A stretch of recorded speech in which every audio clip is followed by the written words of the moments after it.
betrays the Emperor.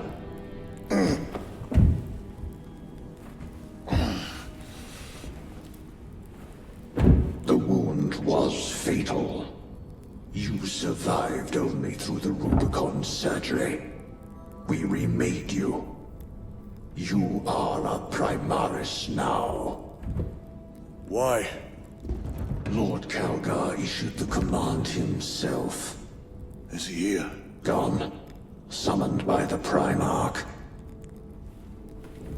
I must get back to the Watch Fortress. You have been reassigned. My place is with the Death Watch. The Inquisition can find no stain on you, Titus. Accused of heresy. You have served penance in the Death Watch for almost a century. And not once have you faltered. But you will never know redemption until you have faced the judgment of your brothers. Prove yourself to us and know true absolution.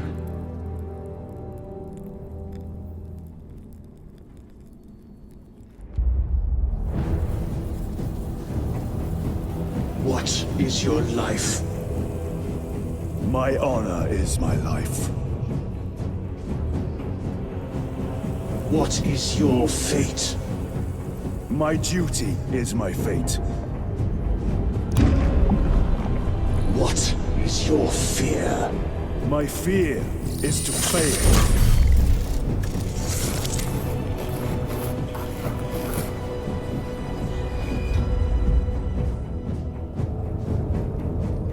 What is your reward? My salvation is my reward.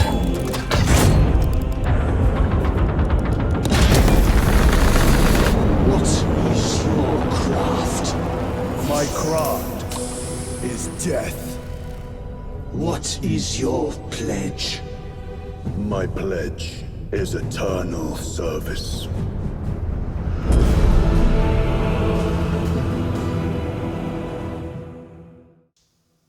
And there we have it, guys. Welcome back to part 2 of Space Marine 2.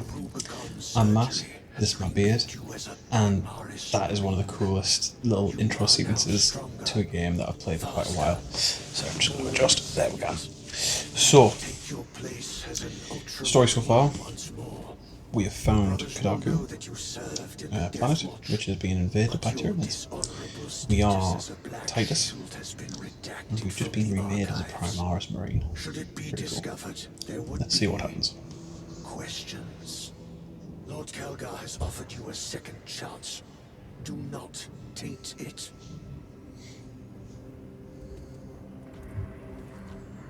So here we are. Now, your armour may not look like this. Again, I have the Battle for Macragge DLC skin thing. But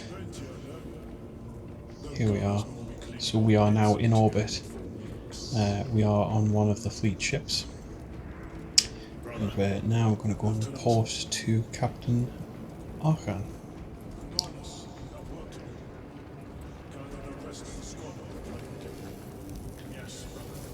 This is awesome. I love the visuals of this. This is such an amazing game. Like, yeah. So I am going to try and cut to like myself talking over other people talking within the game, just so we can keep up with the story. So if I do go quiet, we're just watching the cutscenes or listening to the people talk, so don't worry about that. So let's report to the captain and see what's occurring, eh? little servitor. And in death you serve. Good thing. Anyway. Stand by, Major. Sending Astartes support.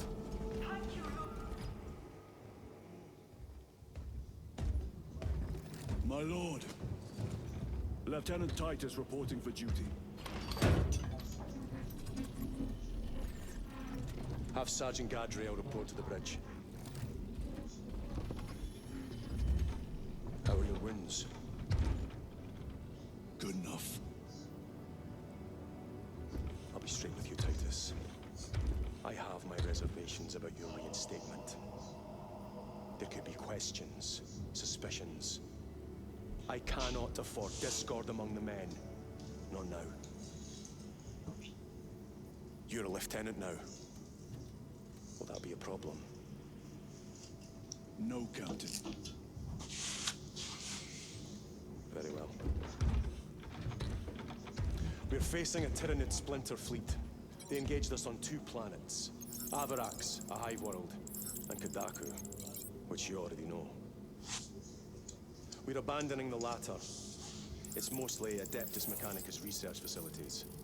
We're evacuating critical assets and personnel. These defense guns are keeping the skies clear for our ships. The Tyranids have taken note. Get down there and protect those guns. Captain, you wish to see me? Sergeant, this is Lieutenant Titus. He'll be taking over command of your squad. Sir, I expect you on the ground within 30 minutes. Dismissed.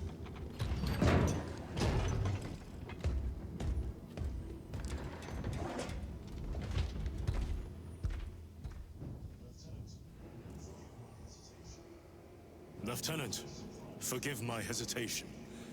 I am merely surprised by this development. As am I. Sergeant Gadriel, the Absolver is ready to depart. Brother Chiron, this is Lieutenant Titus. He will be leading our squad. Is that so?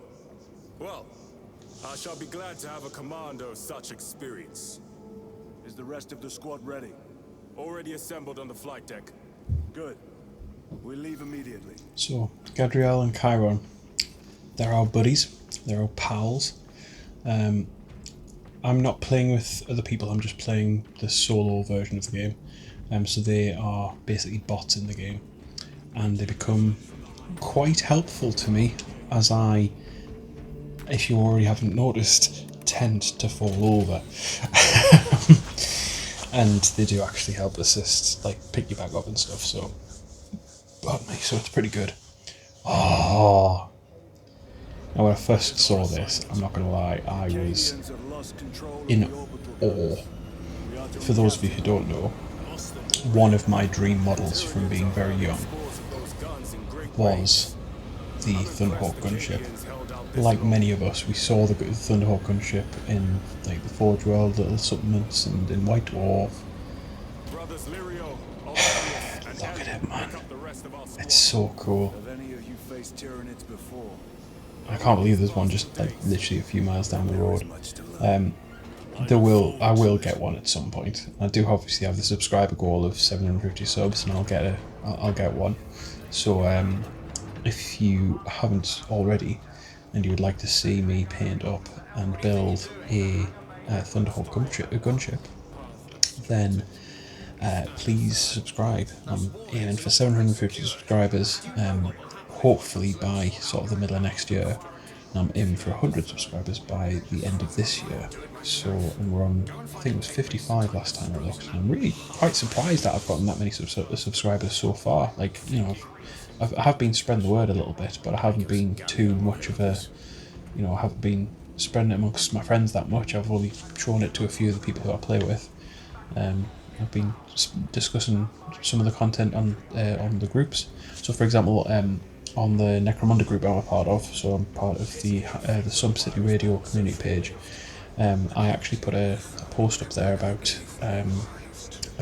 which gang or which house gang I should go for next, and I put it to vote, and House Escher was chosen. So I'll be picking up some Escher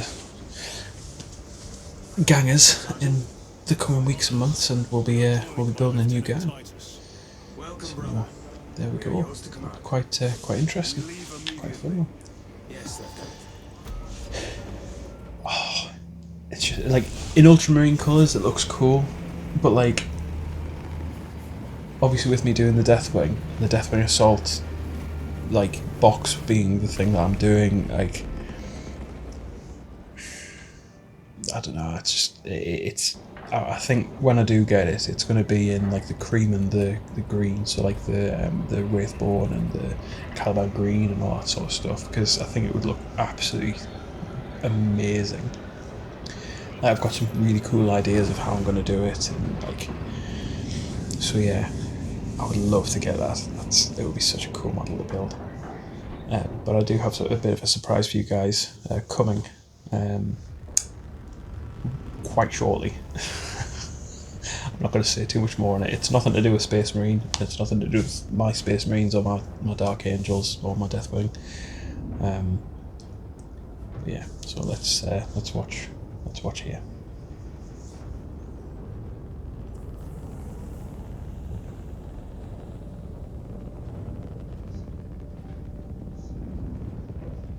Sir, you served in the Death Watch.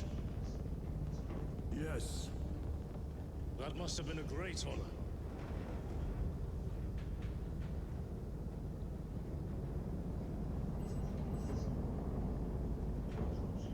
It's a privilege to serve with you. Approaching drop zone. Let's go.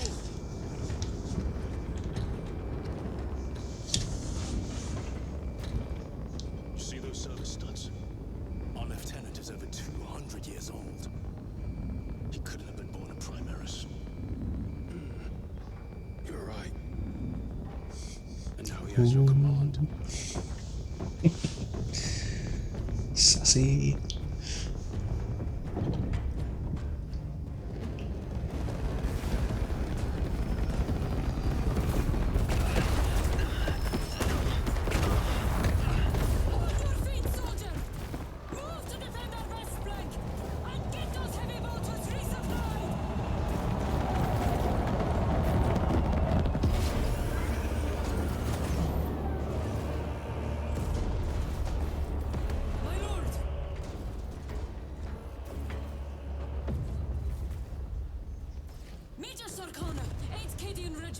Major, give me an update.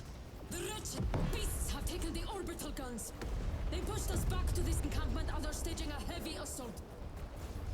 Illyrio, take Altarius and Elion and remain here to secure the encampment. Yes, brother.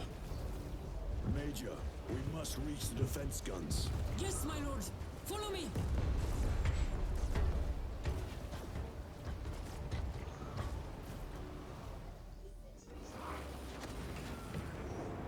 The situation here has deteriorated. Those foul gargoyles pollute the skies. The Tyranids have the orbital guns. They do. These unrelenting attacks make a counter-offensive difficult. We shall take care of it. So an interesting fact here, a little bit of a throwback. So the original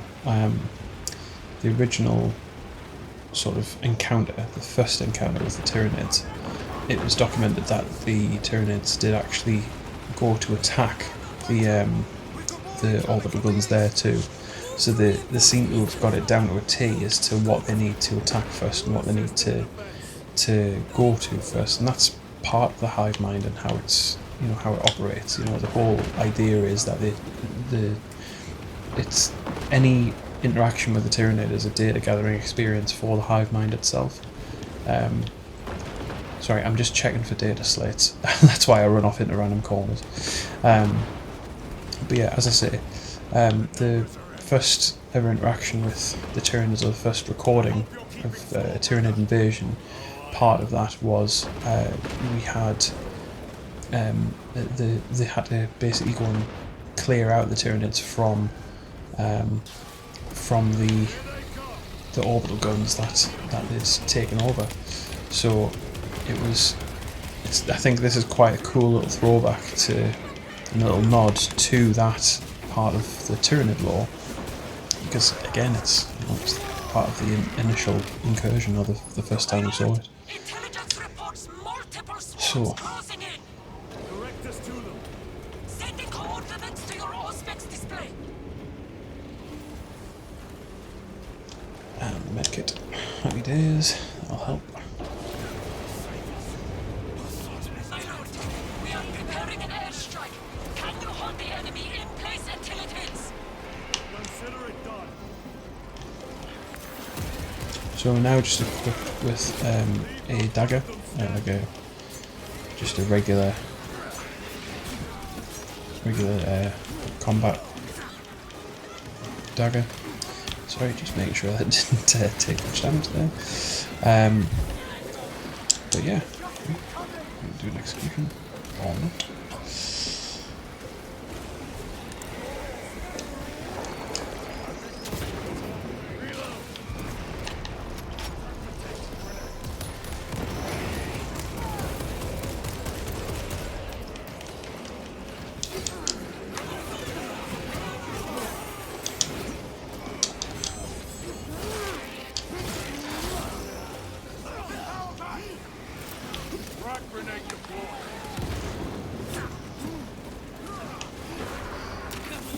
I do love like the background thematics as well, like seeing all the Tyranids charging, and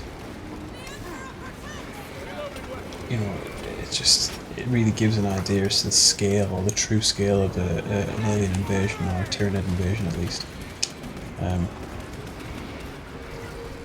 It's harrowing to say the least. I wouldn't like to be on this battlefield, I'm not gonna lie. Wouldn't like to be on any battlefield for that matter, but still, we get on to it.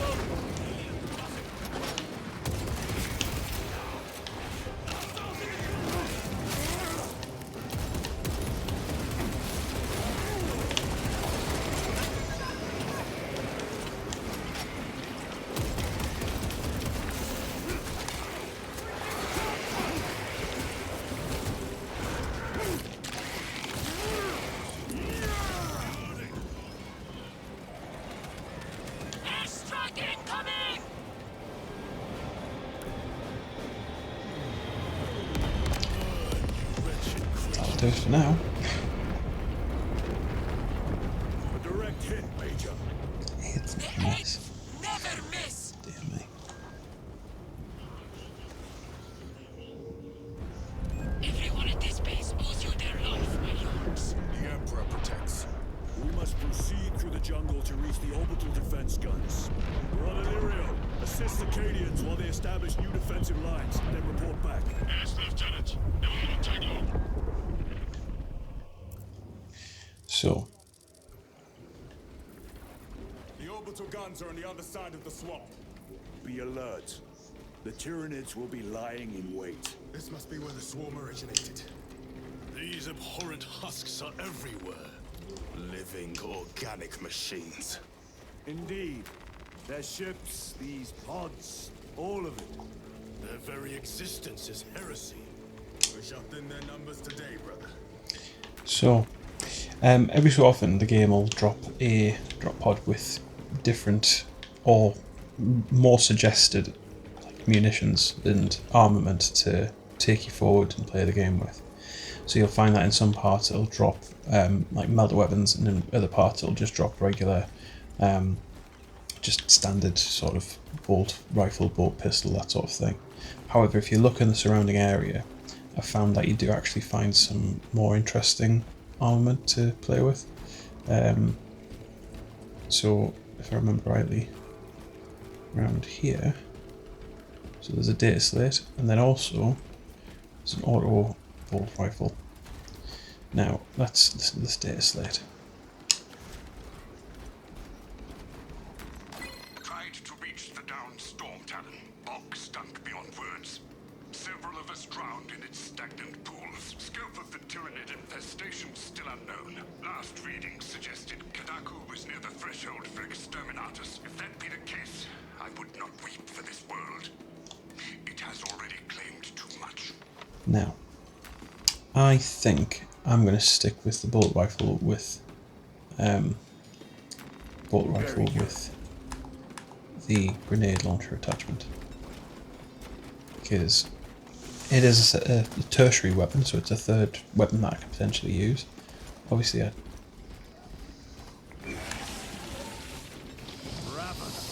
Do not stop moving.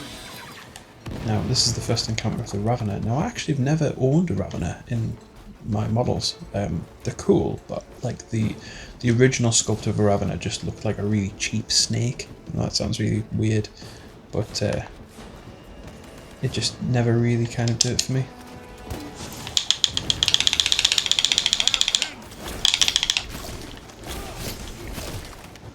My thanks for the assistance. So yeah, it's never really sort of interested me as a model. But then when they released the Morlock and that line of products, like I am quite interested in potentially picking one up. Like, I have come to pretty much the end of my current iteration of my, my High Fleet Behemoth, so it's relatively unlikely that I'm gonna get myself a, get myself one for the time being anyway, because I'll be focusing a lot more on the Space Marines, on the Dark Angels rather. However, we all know what the pull and allure of of new models is like, so you never know, I might end up picking one up eventually. Plus it would look awesome to add to the collection.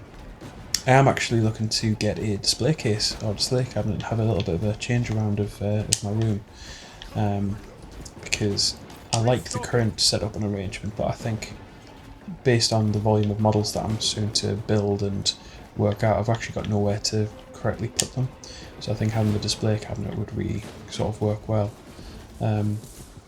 I've had a look at, I think it's called the Millsborough or the Milborough.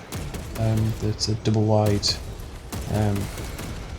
display case from IKEA, and it looks really cool. I think it would serve its purpose. It'll hold all the models that I've got built and painted and stuff, and then also I can do some of the lighting mods that people do for it as well. Get like some LED strips and that sort of thing, and just make it look that little bit more of me.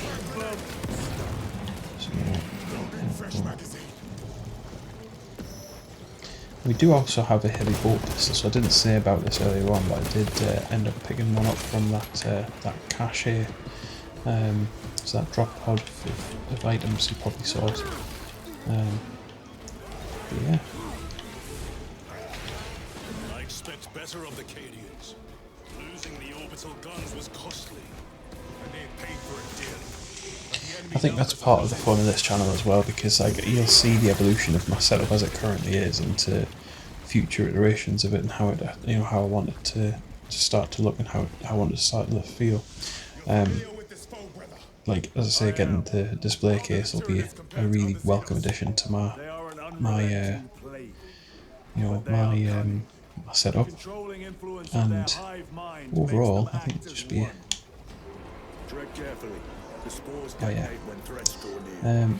overall I think it'll be quite an interesting one to plan out. Plus it's big enough so I can get some of the larger models in there, so for example the Thunderhawk, when I finally get that, and also the bottom shelf will hold a Titan quite nicely. So hopefully if I do end up getting to 10,000 subs, which I know that's a long way off yet, I'm only at 55 as of making this video, but hopefully we'll be in a position to house a warlord, eh?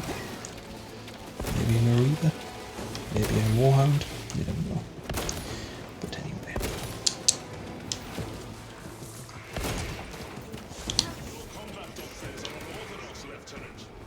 Which company did you serve with before this one? I served the Emperor elsewhere.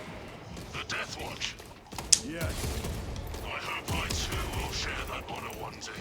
So as you progress through the game, as I say, as I've said previously, rather, it is rather linear. So you go into little, different areas, you find bits and bobs and kill bits and bobs, and then you move on to the next area. And it's, that linear sort of element to it. Thank you. Does lend itself to keep you on track and keep you progressing throughout the game. So that's that's a benefit. But in the same breath, it's quite. I feel it does restrict the opportunity of the game, and I think.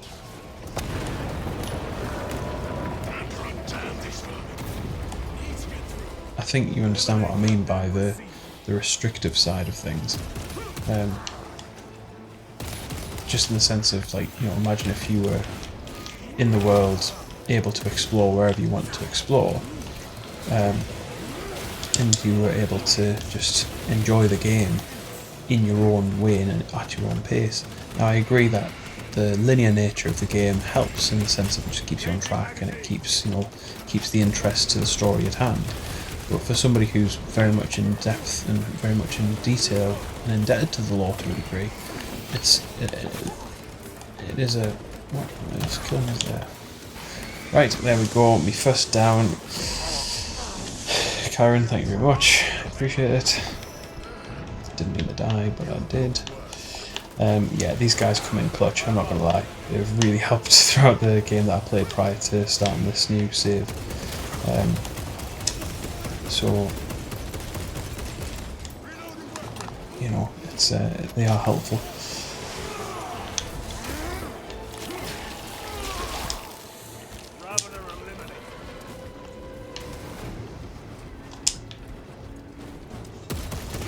Yeah, in regards to the linear nature, I mean, it's not bad. Like, don't get me wrong, I'm not complaining about it. It's like, it just feels like you're just going through a corridor and doing the thing, which again is fine, and it works for this game. But it's not my natural sort of recursive playstyle, if I'm honest with you. It's not how I like to play the game. I like to be able to explore things. I like to be able to sort of understand things and just get to grips with the lore. I think a really good example of that would be the God of War games, or the most recent two anyway, sort of Ragnarok and then the re-release of just God of War. That had a good element of open worldness to it, but it was still quite linear, so it gave you the opportunity to share like your experiences and explore. Lieutenant, Captain Akaran has given us new orders. You must proceed alone. So it gives you the opportunity, sorry, to explore areas, and it gives you the opportunity to you know, understand more about the lore, and then you find side quests and side missions that add to that lore, and it just overall gives you that wider purpose and that wider sort of feel, and it really immerses you even further into the game. Whereas I think there's a predetermined assumption with this game that you have an understanding, or a basic understanding at least, of the lore, and then that allows you to sort of create your own sort of, not necessarily narrative, but create your own feel towards the game from that point. So I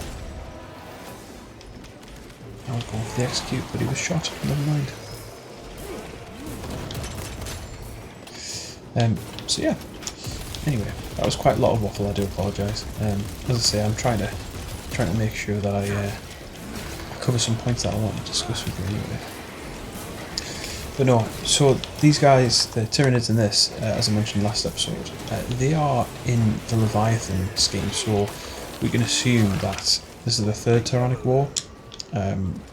So that gives us kind of like a rough indication as to when we are. I think there's actually timestamps in some of the areas, so it just gives us an idea as to when we are within the whole sort of timeline of things. But from a colour perspective, that familiarity, because obviously everything on the box art these days for Tyranids is Leviathan.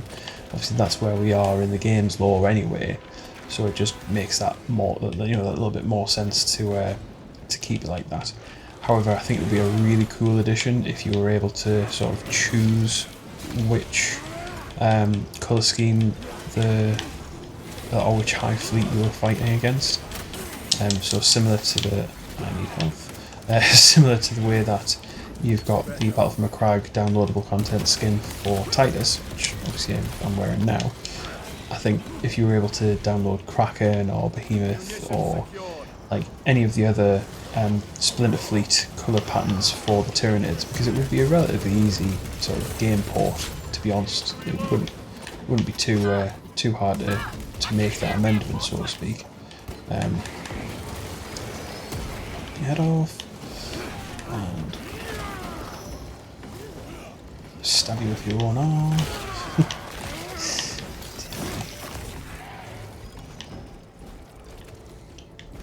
It is quite graphic, I have to admit, but it doesn't matter because it's fun and we like it. And it wouldn't be the Grimdark universe if it wasn't graphic, would it?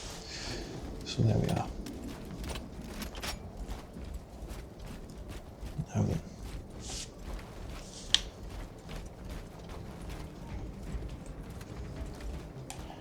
It's also interesting that we're referred to as angels. Acadians feel that we are more than just men, which we are. We're Space Marines, you know, we're here to save the day in most instances. But Desert your post, guardsman. No, Lord. Never! cool. We've locked them in. We can do no more. Open the gate. Yes, my lord. Open the gates! Sir, you said open the bloody gates!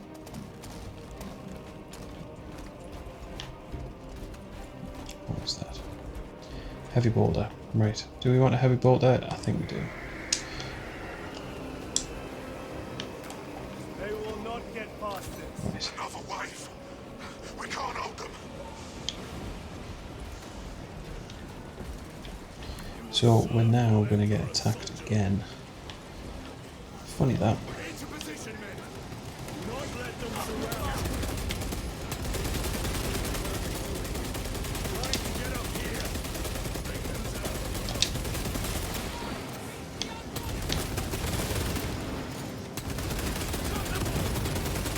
Now there is also a cooldown for some weapons in this game, which is an interesting dynamic to say the least. But it does make sense thematically if you think about it. Are you not the Lord Castellan soldiers? Fight, damn you! It does become quite problematic when you're using sort of plasma weapons and melee weapons. Another heavy boulder, chainsword, autobolt rifle, and autobolt rifle again. Well, if I swap out to not that, that. Let us get to work. This one has more. Hooray.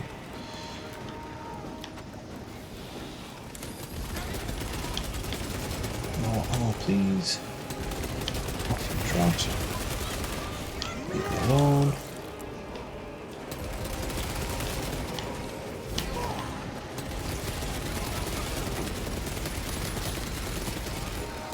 It's a shame that they discontinued the spore mines in the game, like as in like the models. Like you can get them on eBay for relatively inexpensive, but it's still. Oh, damn it! But yeah, you can get them in in droves on eBay and stuff like that. But like. It's a bit of a shame that you can. I think the only pack that you can get them in is the Biovore and Pyrovore pack. You get, I think you get like 3 in each one, like 3 in each box. So I think I've got 6. But it's all the new sculpts. The old sculpts had different variants of the Biovores and Pyrovores. Not Biovore and Pyrovore. Sorry, I'm talking out my backside. they have different variants of the spore mines, and I think in the new way of playing, there is a place for them. Definitely there's a place for them. Obviously you can't hold objectives and stuff with them anymore because they don't have any objective control, but they are still pretty cool models, and you can have a lot of fun. I don't have any grenades. You can have a lot of fun just from a modelling perspective. So there we go.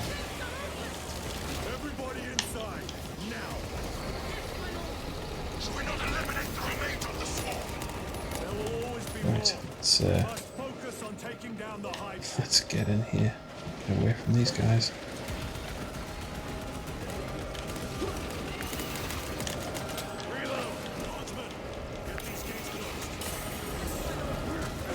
They're getting in. They're getting in. Close the doors.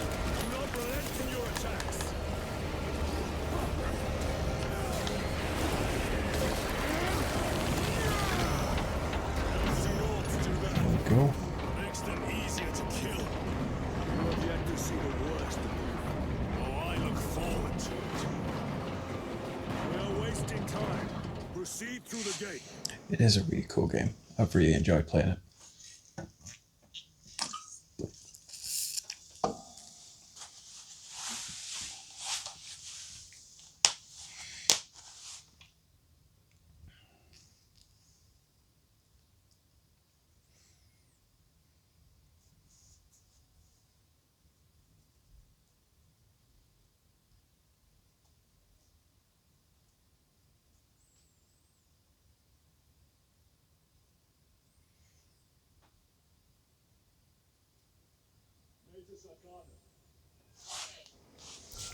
Major Sakana.